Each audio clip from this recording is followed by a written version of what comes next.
Good morning. ఈరోజు పూరి చేయాలనుకున్నాను morning breakfast. దీనికి గోధుమ పిండిలో నేను పెసరపప్పు ఉడకపెట్టి దాంట్లో వేసి మిక్స్ చేశాను, సాల్ట్ అది వేసి మిక్స్ చేశాను. ఇప్పుడు పూరీలు చేస్తాం. దీనికి ఆలు కర్రీ చేసుకున్నాను.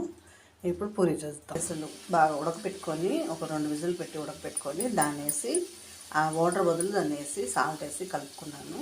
ఇంకా బాగా వచ్చింది. పూరీకి ఆలు కర్రీ చేశాను.